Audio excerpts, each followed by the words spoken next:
Welcome back. All right, so news of the day video for all you fine people for your Wednesday, April the 20th. Yes, I know what date that is. We've all had a good laugh. Let's move on. All right, so the draft lottery, according to Chris Johnston, teams are being told that the draft lottery will be on Tuesday, May 10th. I've never understood why there's not a concrete date and time announced until we're pretty close to it. Like, I can kind of get it this year because we weren't really sure how many games they'd get in, or we're going to get a full schedule, especially in December and January. However, I do find it odd that the NHL doesn't play up the draft lottery more than they do, because people really enjoy the draft lottery. I can say that as somebody who's done live streams of the draft lottery since 2017, that it is a very popular event. So I'm kind of surprised they don't make a bigger deal of it, but here we are. So it should be on Tuesday, May 10th, which is a week and a day after the playoffs get started. The Calgary Flames, they're going to be watching tonight's games with some interest. If Dallas beats Edmonton in regulation, that would clinch the division for the Calgary Flames. So they would clinch the Pacific, and it's just that simple. If Dallas can beat Edmonton in regulation. Now, in their favor, Dallas has handled Edmonton well this year.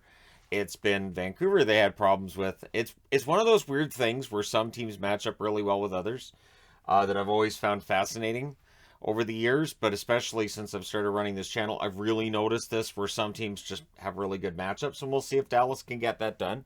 It would improve Dallas's chance of making the playoffs, and it would give Calgary the division, so we shall see. Last night, kind of a milestone for the Ottawa Senators franchise, their 1,000th regular season win. Also, San Jose had their 1,100th regular season win last night, so that's nice to see. Obviously, for Senators fans, there hasn't been a lot to celebrate since 2017. So, hey, 1,000th regular season win. And unlike some who want to scream and yell about how the Canucks choked last night, I thought Ottawa played a really smart road game. And if Stützle had been able to find the net, they win that in regulation. So, yeah, I thought they were full value for the win. This is an interesting one. So, jersey ads. Everybody's all on board with jersey ads? Good, right. Yeah, because it doesn't matter. Doesn't matter, the NHL's putting on jersey ads. And it wasn't that long ago that Gary Bettman said there would never be jersey ads, but here we are. So next season they start up. Pittsburgh's going to have a different ad on their road jersey than they have on the home jersey. Of course, Washington's got one that they're going to wear on all of them.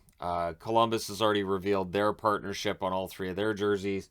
Last June, Tom Dundon, owner of the Carolina Hurricanes, said NHL jerseys would look like NASCAR outfits if it was up to him, which is really disturbing. So hopefully that never happens. But it shows owners are not as attached to keeping the jersey clean as fans are, and I think as the players are as well. I don't think players want ads on the jerseys either. So at this point, it's just the single ad, but they're expected to make $5 to $10 million each team on jersey ads for the season.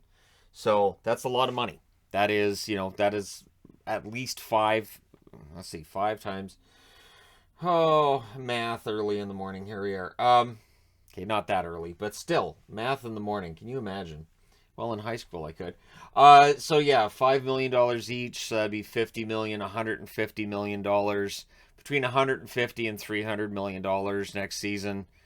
Then you got to add the other two teams, so 160. It's a lot of money. And this is a league that's looking to recap and recoup some losses, and we, in order to recoup some of those losses, jersey ads are going to be part of the picture. So yeah, they will not be on retail jerseys next year, but when does that change? Right now, I have a KHL jersey that has no ads on it, and yet I know the KHL has ads on their jerseys. So I don't think we'll ever see a time where the NHL has ads on all of the retail jerseys. But they might make it where, you buy an Adidas, you might get an ad. Maybe on the Fanatics, you don't. That is something I could see at some point. But for next season, it's not a thing. And so, yeah, I know how collectors feel. I know how fans feel. I think it's a slippery slope. If you're getting all this extra money, you got to make sure that you're still selling all the merchandise as well. If one offsets the other, if you lose money somewhere else because you're taking on the revenue for the jersey ads, we'll see. It's just like, a million times I see people saying, that's it, I'm never supporting the league again. And yet they're still on the channel, they're still commenting online, they're everywhere. It almost never actually happens, and somebody goes, well, I'm done. When I decide at certain points I'm not going to watch a TV show or a sport, I just don't, and I don't make a big deal of it. I'm just like, yep, I'm done. And then that's it. You know, when I left The Walking Dead, that was it. I was done. As soon as Glenn, I was like, yep, I'm done. I'm finished.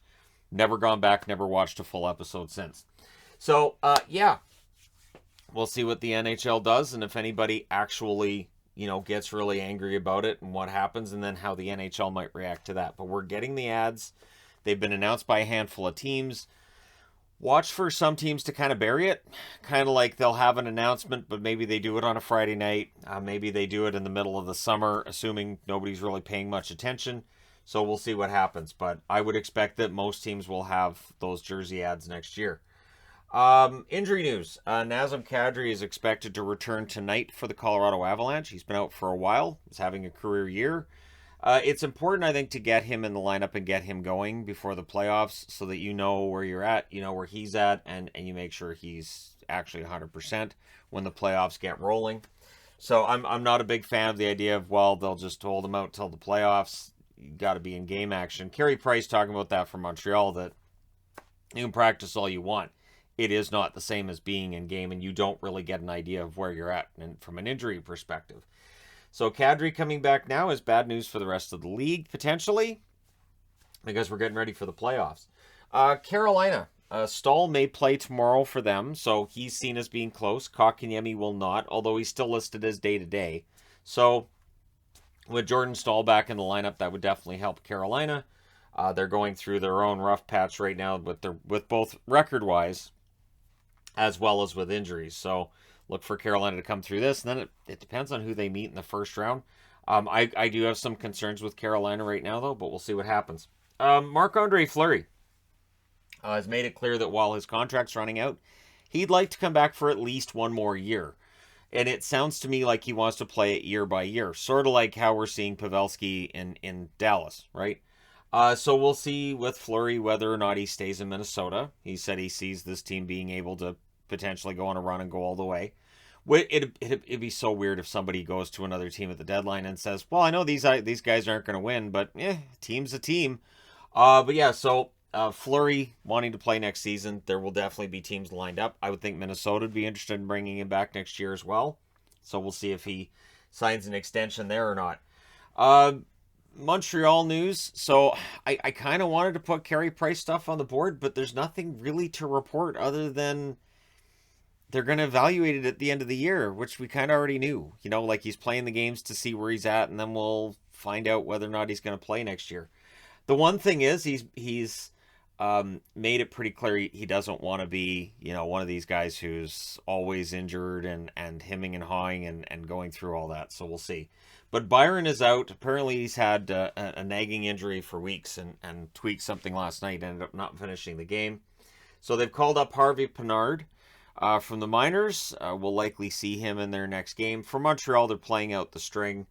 The important thing with Byron is making sure that he's 100% and good to go at training camp. So I wish him the best. Honestly, Paul Byron is a heart and soul kind of guy, and it's a shame to see how things have broken down for him. So yeah, we'll see if he's good to go. Arizona news, not really a surprise here that Chychrun's done for the season, but it's unfortunate. Chychrun was having kind of a rough year anyways, but I'm a big fan of Jacob Chychrun. I think he's an excellent defenseman, and I hope that next season, whether it's in Arizona or probably somewhere else, I think he probably gets moved in the offseason. Hopefully he has a much better year next year. Christian Fischer also done for the season. They only have a handful of games left anyway, so at this point, you could have a guy who has just like a 2-week injury, and then we have to say they're done for the season. So it doesn't sound like Fischer's injury is anything that's bad. Just it's almost the end of the season. Good news for Matt Duchene, who signed a contract in Nashville that looked kind of rough initially, but the 40 goals he has right now, it's the first time in his career he's hit 40 goals. Makes his contract look a lot better, right? He's had quite the renaissance. It's part of the reason why Nashville's currently in a playoff spot, and they have an excellent chance of making the playoffs. They're in pretty good shape to make the playoffs, and as we saw in last night's game against Calgary, that would be quite the series. Nashville's overdue for a bit of a run, and Nashville versus Calgary could be an amazing series if that is how we end up seeing things shake down. Interesting too, watching the gamut of emotions with Canuck fans. So I've got the happy here and the panic here, the Canuck logo in between because it feels like you ride that emotion every game. They now have a 5.3% chance of making the playoffs. And again, their chances of making the playoffs have stayed relatively low, but fan enthusiasm went through the roof over the last few weeks. And again, this is why I keep it as level as possible. I just look at the standings and go, it's tough because, again, I've talked about this previously. Teams that get off to really good starts traditionally will make the playoffs. Teams that get off to really bad starts traditionally will usually end up missing the playoffs. I know what the Blues did in 2019. I'm aware, but the reason we talk about it a lot is because they're exception rather than the rule. So for Vancouver, I'd love to see them end up in the playoffs. I don't think they do, and I think that percentage chance is pretty accurate. Again, from Money Puck, they've got Vegas now at a 13.7% chance. I think they were at like 29% last week. So for Vegas, their odds have gotten a lot lower. Or I guess, well, the odds of them are higher. Anyways, the chances have gotten much lower for them to make the playoffs. And so, yeah, 13.7% for Vegas, who have the tiebreaker on Vancouver, with them being tied in points and all that. For LA, their odds have gone up to 91.7%. I think they were at 79% the last time that I looked. And for Dallas, they're at 92.4% chance. Nashville's at 97 currently. So it looks like that's how we're going to see things turn out. Now, of course, there's still those 9 days between now and the end of the season left. Things can change, but for right now, it definitely looks like it's going to be LA and Dallas that make the playoffs. But it's interesting to me how quickly some of the same fans will go from, that's it, we're going to get in, this is going to be great, that they go to, this team is stupid and I hate everything. And there have been a couple of times this year where I'm watching games and multiple teams I cheer for are losing, and I'll just mumble to myself, hockey's stupid. But honestly, it's a lot of fun to watch, and at the end, the teams that make the playoffs, almost in every single case, are the teams that belong in the playoffs. So it'll be fun either way. I mean, if the Canucks had gotten in, I think they could have potentially, pulled off an upset in the first round. They did it in 2020. It's possible they could have again, but it's been a fun ride, right? Halak will be accompanying the Vancouver Canucks on their 2-game road trip. They play Minnesota and then Calgary, so not easy. But yeah, so Halak will likely, I would think, sit as the backup for both games because they're not back-to-backs. But it's possible you play Halak in one of the two. And if Vancouver loses the game against Minnesota, I think you give Halak the game in Calgary. You give Demko the night off. I am starting to wonder if Demko's feeling a little bit fatigued as well. It's a lot of games over a short period of time that these players are playing, and I really think it's worn them down.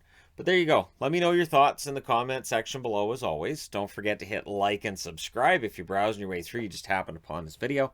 Thank you guys so much for watching, for all your support. I will talk to you again soon.